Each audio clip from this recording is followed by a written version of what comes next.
Hello my dear students, मैं साधु sir साधु study centre के इस ऑनलाइन पोर्टल पर आप सभी का जो है बहुत बहुत स्वागत करता हूं। तो आज से मैं क्लास 10th के एक बहुत ही मस्ट इम्पोर्टेंट चैप्टर को शुरू करने जा रहा हूं, जिस चैप्टर का नाम है निर्देशांक ज्यामिति, जिसको इंग्लिश में कोऑर्डिनेट ज्योमेट्री के नाम से जो है जानते हैं।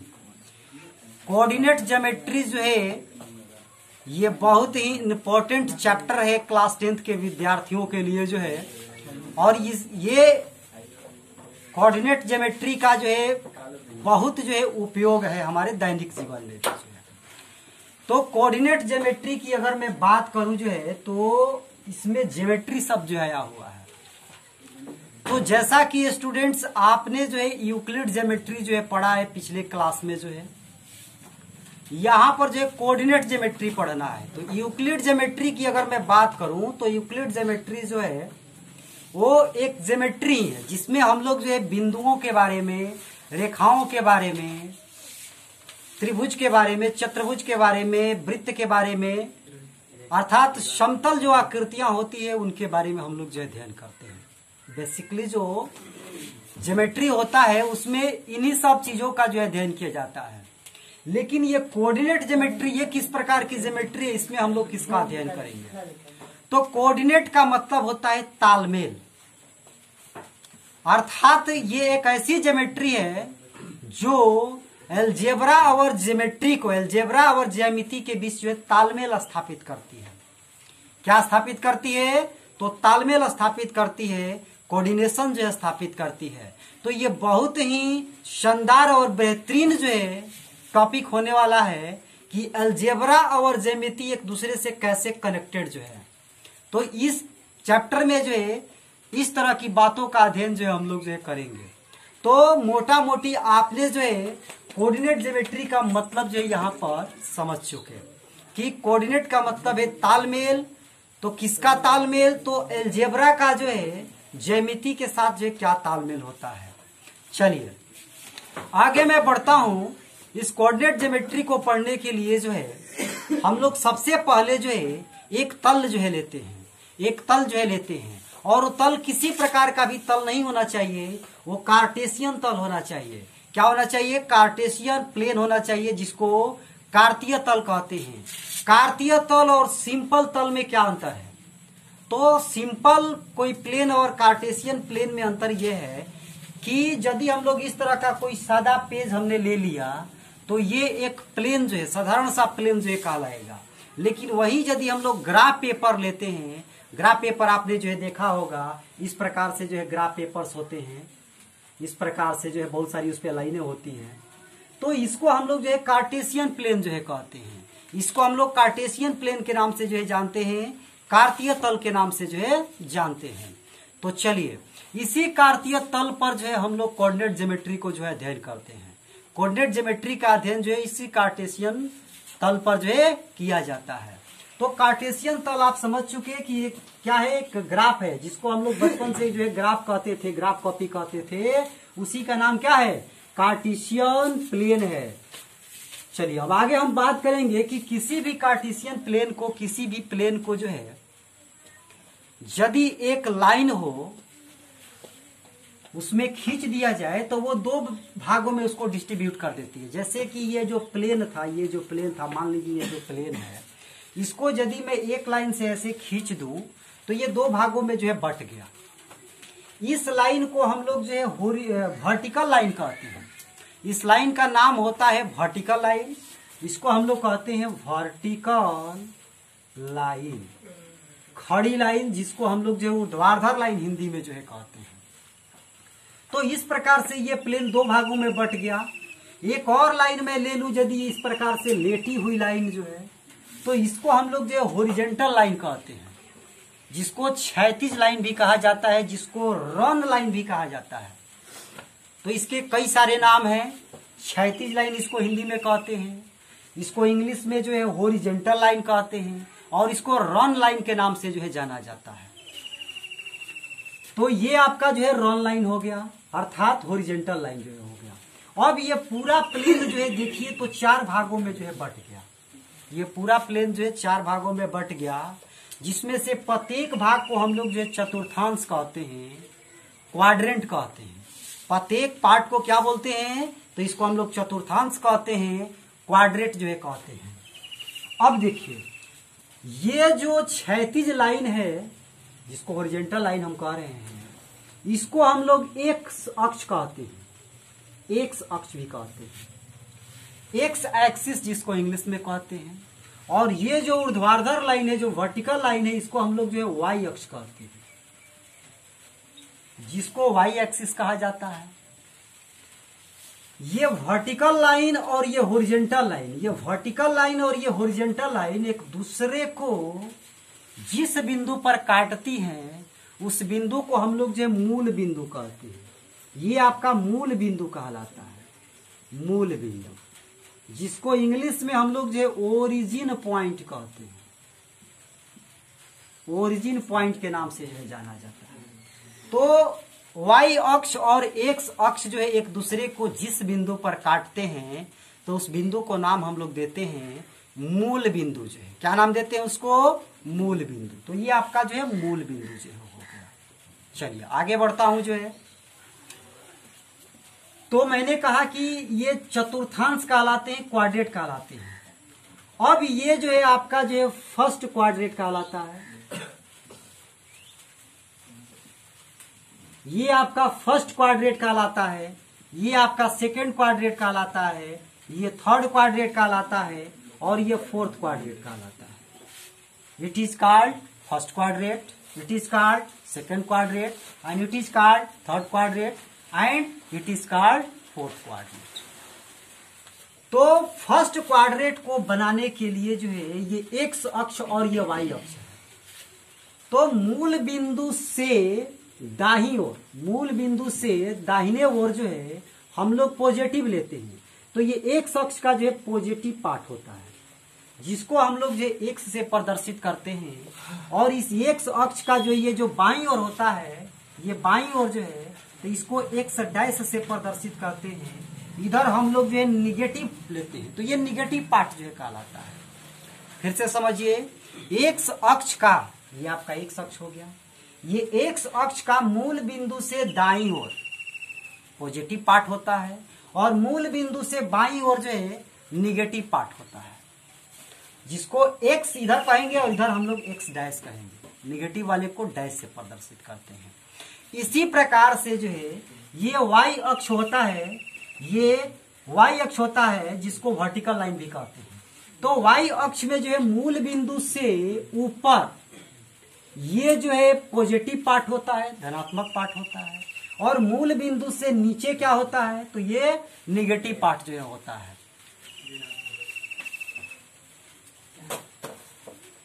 तो वाई अक्ष पर जो है ये ऊपर वाला पार्ट जो है धनात्मक कहलाता है, इसको हम लोग इस प्रकार से लिखते हैं वाई। और ये मूल बिंदु से नीचे जो है ये ऋणात्मक पार्ट कहलाता है, निगेटिव पार्ट कहलाता है, तो इसको लिखते हैं वाई डैश। ठीक, तो इतनी बात आप समझ चुके। अब जो है आगे अब हम बात करेंगे कि ये जो फर्स्ट क्वाड्रेंट है, फर्स्ट क्वाड्रेंट को ये देखिए, ये एक्स अक्ष पॉजिटिव है, इधर वाई अक्ष पॉजिटिव है। तो इसमें जो है एक्स अक्ष पॉजिटिव हो गया और वाई अक्ष जो है ये भी पॉजिटिव हो गया। तो इसका मतलब कि दोनों नियामक एक्स और वाई, दोनों नियामक यहां पर क्या होंगे, दोनों कोऑर्डिनेट क्या होंगे, तो पॉजिटिव होंगे। दोनों कोऑर्डिनेट क्या होंगे, पॉजिटिव होंगे। जैसे मैं आपसे यदि एक सवाल पूछूं जो है कि 5,3 जो है ये किस क्वाड्रेंट में है, तो 5,3 का जो है मतलब ये हुआ कि ये जो है एक्स का मान होता है और ये जो है वाई का मान होता है। ये एक्स का मान होता है, ये वाई का मान होता है। तो एक्स का मान यहां पर क्या हम देख रहे हैं कि ये पॉजिटिव है, वाई का मान भी पॉजिटिव है। तो इसका मतलब कि 5,3 जो है फर्स्ट क्वाड्रेंट में होगा। 5,3 किस में होगा, फर्स्ट क्वाड्रेंट में होगा। तो ये बात आप समझ चुके होंगे। चलिए अब आगे जो यहीं पे थोड़ा एक चीज और मैं बताता हूं कि इसको यदि मैं एक्स से और वाई से प्रदर्शित करूं, एक्स अक्ष के नियामक को यदि मैं एक्स से, स्मॉल एक्स से, और वाई अक्ष के नियामक को यदि स्मॉल वाई से प्रदर्शित करूं जो है, तो ये एक्स नियामक को हम लोग जो भुज कहते हैं, जिसको एब्सिसा भी कहा जाता है, जिसको एब्सिसा भी कहा जाता है। तो एक्स नियामक को जो है भुज के नाम से जानते हैं, जिसको एब्सिसा कहते हैं, और वाई नियामक को कोटि के नाम से हम लोग जानते हैं, जिसको ऑर्डिनेट कहते हैं। ये क्वेश्चन जो है बहुत बार जो है पूछा है। क्वेश्चन जैसे आपका दे देता है कि 3,5 में भुज कौन सा है, तो भुज जो है एक्स वाले मान को कहते हैं, और एक्स वाला मान जो है ये पहले होता है, वाई वाला जो है बाद में होता है। तो यहां पर भुज क्या हो जाएगा 3, और कोटि क्या हो जाएगा 5। तो एक्स वाले को हम लोग भुज के नाम से जानते हैं, और उसी को इंग्लिश में क्या बोलते हैं, एब्सिसा कहते हैं। और वाई वाले को कोटि के नाम से जानते हैं, और उसी को हम क्या बोलते हैं, ऑर्डिनेट जो है कहते हैं। तो ये चीज आप समझ चुके हैं। अब इसी प्रकार जो है दूसरे कोऑर्डिनेट में यदि मैं आऊं, तो देखिए दूसरा क्वाड्रेट का निर्माण किससे हुआ है। तो ये वाई अक्ष है और ये जो है एक्स अक्ष है, लेकिन ये एक्स अक्ष का निगेटिव पार्ट है। तो एक्स अक्ष का निगेटिव पार्ट है, तो इसका मतलब ये माइनस हुआ। वाई अक्ष का ये पॉजिटिव पार्ट है, इसका मतलब ये प्लस हुआ। तो यदि मैं आपसे कहूं जो है कि 5,-3 जो है ये किस क्वाड्रेट में है, किस चतुर्थांश में है, तो आपका जवाब होगा कि ये जो है दूसरे चतुर्थांश में है, सेकंड क्वाड्रेट में है। क्यों? क्योंकि यहां पर जो है 5 जो है वो एक्स का मान है, और -3 जो है वाई का मान है। ओह सॉरी, गलती, थोड़ा सा यहां पर गलती मैंने बताया। फिर से एक्स का मान जो है, जिसे मैंने कहा कि ये -5 है, ये 3 है। तो -5 और 3 जो है, यदि आपसे पूछे कि ये किस क्वाड्रेट में होगा, तो ये आपके सेकंड क्वाड्रेट में होगा। क्यों सेकंड क्वाड्रेट में होगा? तो 5 जो है 5 ये एक्स का मान होता है, और ये जो 3 है ये वाई का मान होता है। तो एक्स का मान निगेटिव है, तो एक्स का मान देखिए निगेटिव है इधर, और वाई का मान इसमें पॉजिटिव है, तो वाई का मान ये पॉजिटिव है। तो ये दूसरा चतुर्थांश का निर्माण होता है ना इस प्रकार से। तो इसका मतलब कि -5 का मान जो 3 है वो दूसरे चतुर्थांश में सेकंड क्वाड्रेट में जो है मिलेगा। तो इस तरह के बहुत सारे क्वेश्चन जो है पूछे जाते हैं। आपको जो है एक्स और वाई का जो है मान दे दिया जाएगा, एक नियामक जो है दे दिया जाएगा, और उसमें पूछा जाएगा कि ये किस चतुर्थांश में है। चलिए अब आगे मैं बढ़ता हूं। ये क्वाड्रेट नंबर 3 की मैं बात करता हूं। तो क्वाड्रेट नंबर 3 की यदि मैं बात करूं, तो क्वाड्रेट नंबर 3 जो है ये एक्स अक्ष के निगेटिव पार्ट से और वाई अक्ष के भी निगेटिव पार्ट से बना हुआ है। इसका मतलब कि इसमें एक्स और वाई दोनों नियामक क्या होंगे, निगेटिव होंगे। जो है एक्स और वाई दोनों नियामक क्या होंगे, निगेटिव होंगे। जैसे मैं आपसे जो है पूछूं कि -3, -5 किस चतुर्थांश में है, तो आपका जवाब होगा कि सर ये 3 चतुर्थांश में है, थर्ड वाले में है। क्यों थर्ड वाले में है? क्योंकि एक्स का मान जो है यहां पर निगेटिव है, वाई का भी मान निगेटिव है। तो एक्स नियामक और वाई नियामक दोनों जब निगेटिव होता है, तो वो जो है तीसरा चतुर्थांश होता है, थर्ड क्वाड्रेट जो है होता है। चलिए अब मैं जो है चौथे चतुर्थांश में चलता हूं और इसका जो है बात करता हूं। यदि फोर्थ क्वाड्रेट की यदि मैं बात करूं, तो फोर्थ क्वाड्रेट बेसिकली जो है एक्स अक्ष के धनात्मक पार्ट और वाई अक्ष के ऋणात्मक पार्ट, निगेटिव पार्ट से जो है बना हुआ है। तो इसका मतलब ये हुआ कि एक्स पॉजिटिव है और वाई क्या है, निगेटिव है। जैसे मैं आपसे जो है कहूं कि ये 5, -3 किस चतुर्थांश में पड़ेगा, तो आप कहेंगे सर आपने तो इसको जो है फोर्थ चतुर्थांश में ऑलरेडी लिख दिया है। हाँ बिल्कुल सही है, ये फोर्थ चतुर्थांश में ही पड़ेगा। 5 जो कि एक्स का मान होता है, तो एक्स का मान जो है पॉजिटिव, और वाई -3 ये वाई का मान होता है, ये निगेटिव है। तो 5 का मान -3 जो है वो फोर्थ क्वाड्रेट में जो है पड़ेगा। तो ये क्वाड्रेट की पूरी कहानी जो है अब हम उम्मीद करते हैं कि आप जो है पूरी तरीका से समझ चुके होंगे जो है। चलिए अब हम आगे बात करते हैं। जो है यदि आपसे यहाँ सवाल पूछा जाए जो है कि एक्स अक्ष पर वाई का मान बताइए, तो एक्स अक्ष पर y का मान जो है 0 होता है। और यही आपसे पूछा जाए कि y अक्ष पर x का मान बताइए, तो y अक्ष पर जो है x का मान 0 होता है। समझिए इस बात को जो है, क्या आपसे में मैंने सवाल पूछा कि ये जो है एक्स अक्ष है, इस एक्स अक्ष पर जो है y का मान, तो इसका मतलब ये हुआ कि एक्स अक्ष पे यदि हम चल रहे हैं, जिसको रन एक्सिस भी कहते हैं, तो इसका मतलब ये हुआ कि y अक्ष तो तब होगा ना जब या तो हम ऊपर जाएं या फिर ऐसे नीचे जाएंगे। तो इसलिए जो है हम कहेंगे कि एक्स अक्ष पे y का मान क्या होता है, 0 होता है।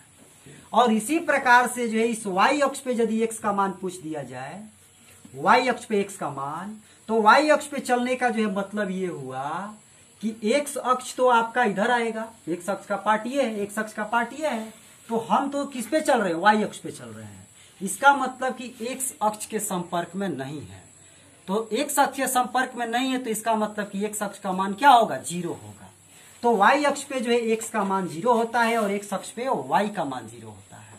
ये आपसे सवाल पूछा जाता है कि x अक्ष पर y नियामक बताइए, तो x अक्ष पे y नियामक कहेंगे 0, और ठीक इसी प्रकार y अक्ष पर x नियामक बताइए, तो x नियामक कहेंगे 0।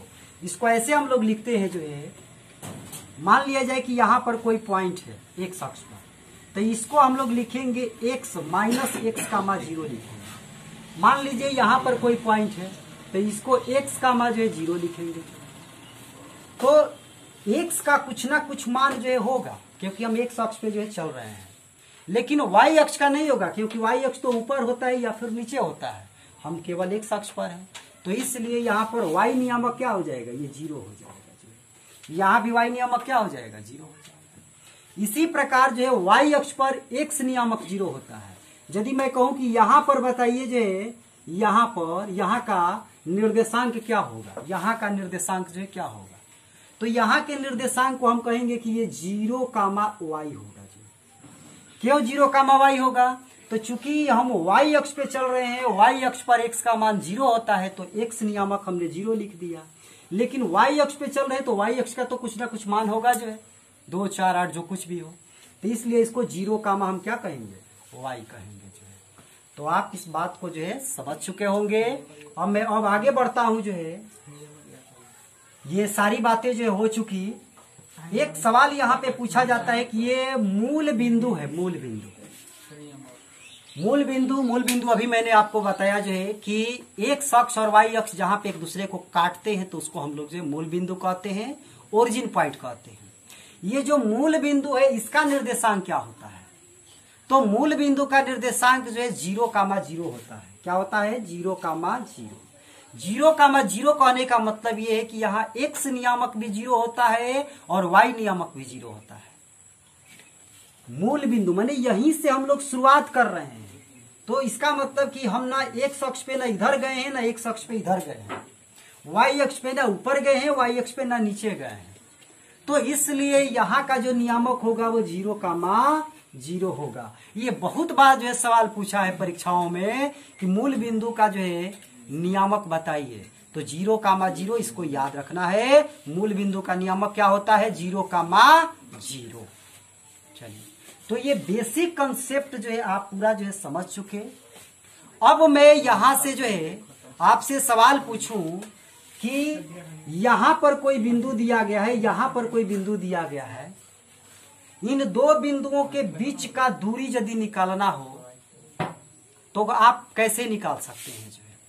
तो इन दो बिंदुओं के बीच का दूरी निकालने के लिए जो है डिस्टेंस फार्मूला होता है, दूरी सूत्र होता है। वो दूरी सूत्र क्या है आगे अब हम लोग जो है देखेंगे जो।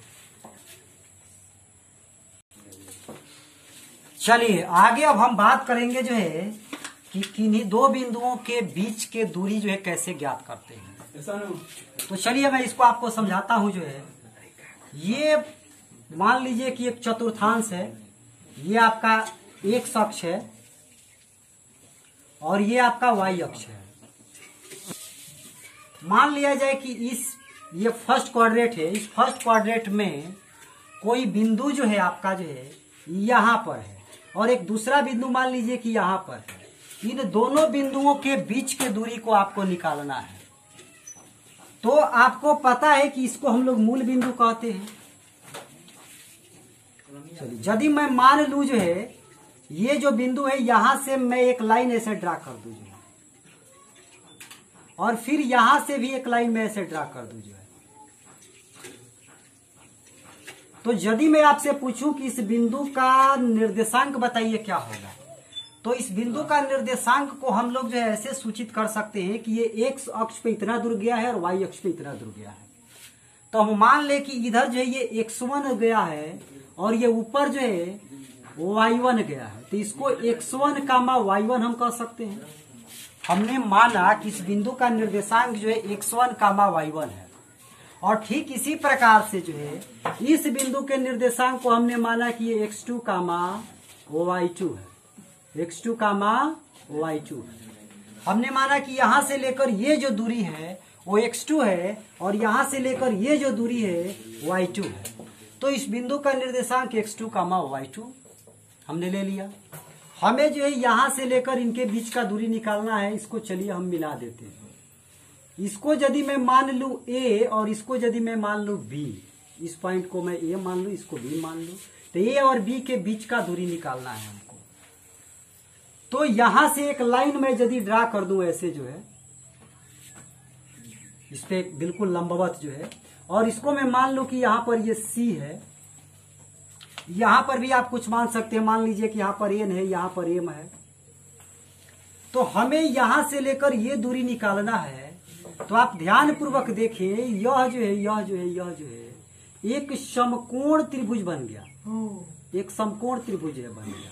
और इस समकोण त्रिभुज में हम लोग जो है पाइथागोरस सूत्र जो है लगा सकते हैं, और पाइथागोरस सूत्र लगाकर जो है ये ए बी का मान हम लोग निकाल सकते हैं। और इन्हीं दोनों बिंदुओं के तो बीच के दूरी हमको पता करना है, तो पाइथागोरस सूत्र लगा के इनको हम पता कर सकते हैं। लेकिन यहाँ पर सवाल जो है ये उठा कि ये ए से लेकर सी हमको पता हो तब, और बी से लेकर सी पता हो तब न ऐसा करेंगे। तो सबसे पहले हम लोग क्या करेंगे कि ए से लेकर सी के बीच का दूरी निकालेंगे कि ए से लेकर सी के बीच का दूरी क्या होगा। तो सुनिए जरा सा, जो है ये यहां से लेकर यहां तक का दूरी कितना है, तो x1 है। यहां से लेकर यहां तक का दूरी कितना है, तो ये x2 है। यहां से लेकर इतना दूरी को हम क्या कहेंगे, तो ये कहेंगे कि ये जो है y1 है। यहां से लेकर इस दूरी को क्या कहेंगे, तो ये कहेंगे कि y2 है। यहीं पर लिख देते हैं y2। चलिए, तो हमें जो है AC निकालना है। AC क्या निकालना है, AC। तो AC निकालने का मतलब कि इतना निकालने का मतलब है कि हमको कोई तरकीब जो है सोचना पड़ेगा कि ऐसा क्या उपाय करे कि ये AC का मान जो है निकल जाए। तो देखिए, हमें यहां से लेकर यहां तक का मान पता है, इतना दूर का मान पता है, और यहां से लेकर यहां तक ही मान पता है इतना। तो यदि इस पूरे इतने में से यदि मैं इतने को घटा दूं तो यही तो बचेगा, और ये mn बचने का मतलब कि mn जो है AC के बराबर होगा, क्योंकि यह तो एक जो है आयत बन रहा है। आयत के आमने सामने की भुजाएं क्या होती है, बराबर होती है। तो चूंकि जितना ये mn होगा उतना ही ये AC होगा। फिर से इसको समझिए, ये मूल बिंदु से जो है n तक, इसको हम x2 कहें, ये मूल बिंदु से m तक हमने x1 कहा। तो यदि x2 में से इस x1 को मैं घटा दूं तो यही तो बचेगा mn, और mn किसके बराबर है, AC के। इसका मतलब ये हुआ कि AC बराबर x2 माइनस x1 हम लिख सकते हैं। x2 माइनस x1 घटा देंगे तो ये आपका बचेगा इतना, मतलब ये इतना। तो AC बराबर जो है x2 माइनस x1 आ गया। तो यहां पर हम लिख देंगे कि ये x2 माइनस x1 है, यहां से लेकर यहां तक। तो AC तो हमें पता चल गया, लेकिन अब हमको BC भी पता होना चाहिए। तो जिस प्रकार से AC के बारे में हम लोगों ने सोचा जो है इसको निकालने के बारे में, उसी प्रकार हम लोग जो है यहाँ BC के बारे में भी सोचेंगे जो है, लेकिन इसके लिए Y अक्ष पर जो है। तो हमको ये BC निकालना है, यहां से लेकर ये निकालना है। तो ये पूरा देखिए y2 है, और यहां से लेकर इतना कितना है, तो ये y1 है। यहां y1 को ही मैं लिख देता हूं और आपको समझ में आएगा बढ़िया से। तो ये पूरा आपका y2 है और ये पूरा आपका y1 है। तो यदि y2 में से y1 को घटा दूं तो यही तो बचेगा bc। इसका मतलब कि bc बराबर जो है y2 माइनस y1 लिख सकता हूं। तो ये आपका y1 माइनस y2 जो है निकल के आ गया। अब हमें जो है ac पता चल गया, bc पता चल गया, तो हम जो है, अच्छा यहां थोड़ा सा ध्यान दीजिए, यहां y2 माइनस y1 थोड़ा सा गलती लिखा गया है, y2 माइनस y1।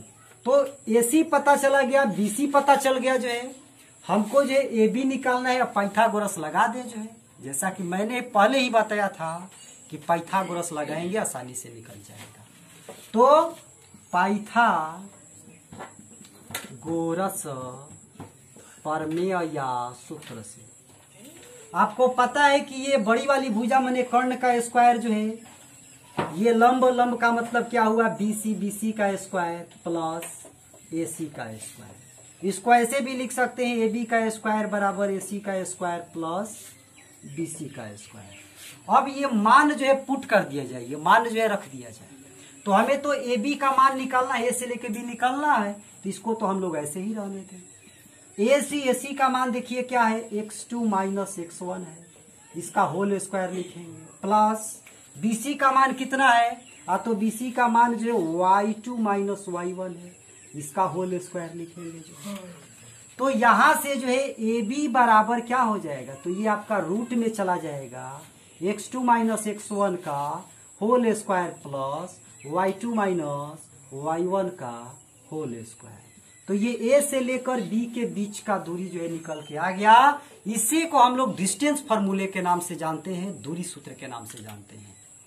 तो अब हमें दिमाग में ये बातें सेट कर लेना है कि कोई भी दो बिंदु के बीच का दूरी यदि हमको निकालना है तो उसके लिए फॉर्मूला हम याद रखेंगे, root under x2 minus x1 का whole square plus y1 minus y2 का होल स्क्वायर।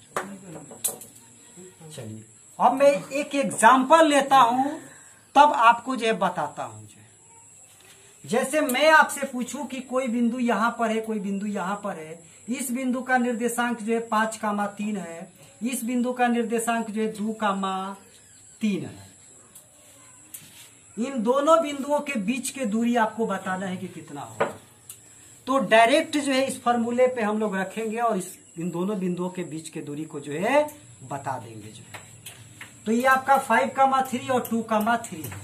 चलिए इसको यदि मैं मान लूं कि ये x1 का मान है, ये y1 का मान है, ये आपका x2 का मान है, ये y2 का मान है। तो चूंकि हम जानते हैं कि दो बिंदुओं के बीच का दूरी सूत्र जो है क्या होता है, तो दो बिंदुओं के बीच का दूरी सूत्र जो है root under x2 minus x1 का whole square plus y2 minus y1 का होल स्क्वायर जो होता है। चलिए तो x1 का मान जो है 5 हो गया, y1 का मान 3 हो गया, x2 का मान 2 हो गया, y2 का मान 3 हो गया। अब इसमें हमें पुट कर देना है, रख देना है जो है। तो x2 कितना है जी, तो x2 2 है, तो ये आपका 2 हो गया, 2 माइनस x1 कितना है जी, तो 5 है, तो ये 5 हो गया, इसका होल स्क्वायर प्लस y2 कितना है, तो y2 जो है 3 है, y1 कितना है, तो y1 जो है ये भी 3 है। तो इस प्रकार से हम कहेंगे जो है कि 2 में से 5 घटाएंगे -3, तो ये -3 का स्क्वायर हुआ, 3 में से 3 घटाएंगे 0, ये 0 का स्क्वायर हुआ। तो ये -3 का स्क्वायर जो है 9 हो गया, 0 का स्क्वायर 0 हो गया, तो ये आपका रूट में जो है 9 आ गया, इसका मतलब ये 3। तो इसको हम क्या बोलेंगे, 3 इकाई, 3 यूनिट जो है इन दोनों बिंदुओं के बीच का दूरी है। इन दोनों बिंदुओं के बीच का दूरी कितना है, तो 3 यूनिट है या 3 इकाई है। तो अब हम लोग जो है इस फॉर्मूले का डायरेक्ट जो है इस्तेमाल करके जो है कोई भी दो बिंदुओं के बीच के दूरी को जो है निकाल सकते हैं। ठीक, सुनिए। अब मान लिया जाए कि आपको फॉर्मूले जो है याद नहीं है, क्या करेंगे जी, माथा पीटेंगे? नहीं, माथा नहीं पीटना है। आपको कोई भी दो बिंदु बोला, उन दो बिंदुओं के बीच का दूरी आपको निकालना है। मान लिया जाए कि आपको कहा कि जो ये 5,8 है और यहां और 7, जो है 9 है, इन दोनों बिंदुओं के बीच का दूरी निकालना है। आप कुछ मत कीजिए जो है, आप ये पहला में से पहला को घटा का स्क्वायर कर दीजिए, ये दूसरा में से दूसरा को घटा के स्क्वायर कर दीजिए और दोनों का जोड़ के स्क्वायर रूट में डाल दीजिए। नहीं समझे, फिर से समझा। 5 में से 7 को घटाइए, कितना बचेगा? -2। तो -2 का आप स्क्वायर लिख दीजिए जो है। 8 में से 9 को घटाइए, कितना बचेगा? -1। -1 का स्क्वायर लिख दीजिए। ये दोनों के बीच में प्लस का चिन्ह लगा दीजिए। ये पूरे को जो है रूट में डाल दीजिए। तो -2 का स्क्वायर कितना होगा? 4 होगा। -1 का स्क्वायर कितना होगा? 1 होगा।